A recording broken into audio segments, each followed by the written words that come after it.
Alrighty, laddie. Alrighty, laddie. I am on a fast right now. Oh, I'm on a fucking fast right now, baby.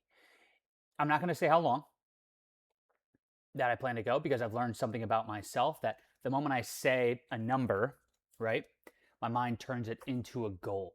And this time I don't want a goal. I just want to listen to my body. Let me say this before I keep going, right? I didn't know this. We actually have in Florida 100% fresh squeezed, unpasteurized, no additives, uh, citrus juice, grapefruit, sorry. Baller combo, local raw honey with a little bit of this because you get the grapefruit and it's like, ooh, that's bitter, that's tart, that's sour. And then you get like this sweetness, oh shit. Legendary combo, okay? Amazing for energy as well. Back to the video. I will say this. I'm for the fast, I'm kind of far in. What is it? Yeah, I'm kind of far in. Not extreme by most people's standards, below normal for mine. I'm not really at normal range yet, but over the years, I've probably spent about 1,200 days fasting, right? Juice fasts, 1,200 days, water fasts over, 100 days, and then dry fast coming up on like, it's got to be 70, 80 days at this point, right? Longest juice fast was 110 days. And even after going that long, I remember realizing something strange. Like there was still stuff inside me. Like physically, I still had waste matter still stuck inside. I could see it, I could feel it. But more importantly, because I'm starting to think there's a relationship between these two emotionally. I could feel it. Like, I obviously felt the old waste matter physical that hadn't been released yet, and that confused me for a long time because I thought fasting was majority physical, and then the longer you go, you start to realize how much of an emotional play it has on you. Like I remember when I first started going long, deep in my juice fasts, I started noticing I would get really, and I'm a very emotional and colorful and animated person. I would just really feel like this clog of emotions, and I would just experience it, and it was like trudging through like quicksand. It was just like, ugh, like sludge, and I was like, and I just got super emotional, and then I had to release. I had to go to the bathroom, right? Number two, and then I was like, wow. And it's so crazy. It was like you're shitting out emotions, right? I thought you stopped eating, your body detoxed, and then everything cleared out. But that is just not what I've experienced. What I've noticed is something deeper, and that's pretty much what I just said. But I think where I've had a hard time is I get like this dreadedness about longer fasts, like way longer than the average human being. Like 100 days is not a long fast to me anymore. Like a 50-day fast, it literally feels like I'm not eating lunch.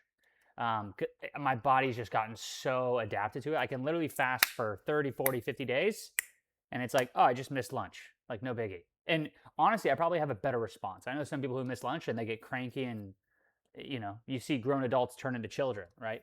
I don't, I do a 2-day dry fast every weekend for fun now.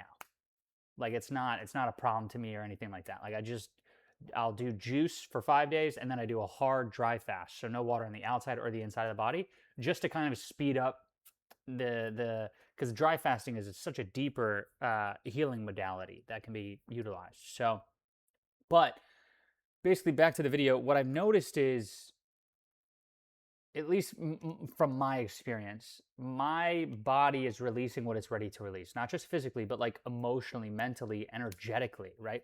Over the past couple of years, I've done a lot of inner work, processing, old emotions, old patterns, old fears, really observing, right? My everything. And something interesting really started to happen that I've just now noticed from these longer fasts.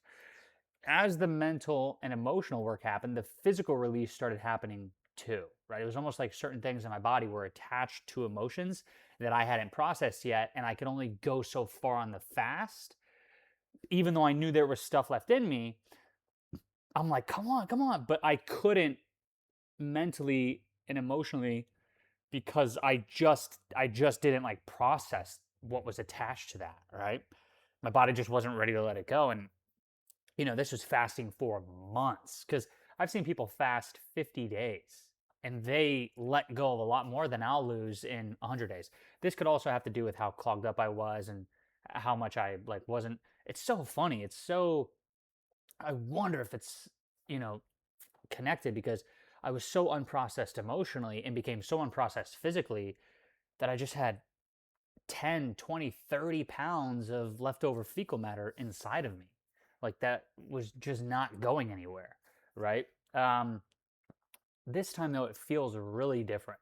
And I actually mentioned this to Phil.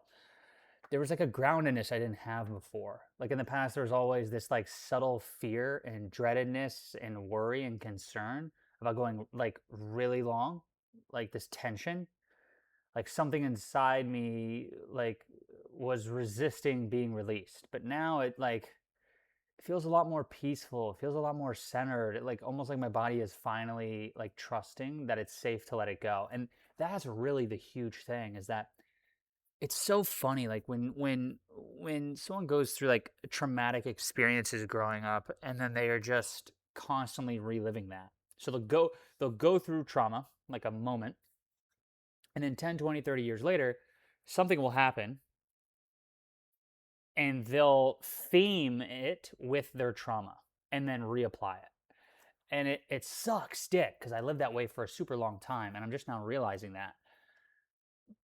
But something about trauma, it's like it feels safer to hold on to than it is to let go. And I don't know. Like it's like you're stabbing yourself with the knife of trauma. You're just like, but it's like if I don't do this, like like I don't know. I don't know. I don't really know how to explain it, but it just like it sucked going through, but it also like I don't know. It was like an incubation period where it's like I just needed to go through all of that for 29 years to let it go, 30 years to let it go. Like you know what I'm saying? I just needed to stab myself with the knife of trauma, you know. Um, so I don't know, but I've noticed that you can't really force release. You can't really force healing. You cannot force transformation. I wish you could. Um, you can create the conditions for it. You can do the work, but ultimately, things leave when you are ready to let them go. When you say, "I will no longer accept this, and it's time for it to leave." Right?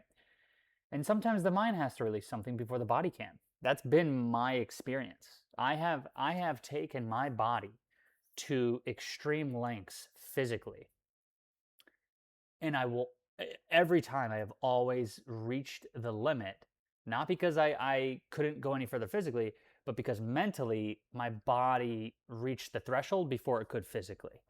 And now that I'm raising this mental threshold, I'm really excited to see how far I can push my body physically, because it feels like there's a new ceiling and a new floor. Um, so, I mean, it's not really about records. It can be. It's kind of still is to me. But it really just brings a lot of alignment. It really allows me to just listen and tune into my body. Like it's like just being ready to let go of things that have been sitting inside me for years, physically, mentally. Like that's been one of the most interesting realizations of this entire journey is that like I didn't know my body knew and it like and I knew from going through that experience. Like on this fast, I'm like, Phil, something's different about this, man. Like I'm X, Y, and Z. So I think life is just waiting for you to be ready.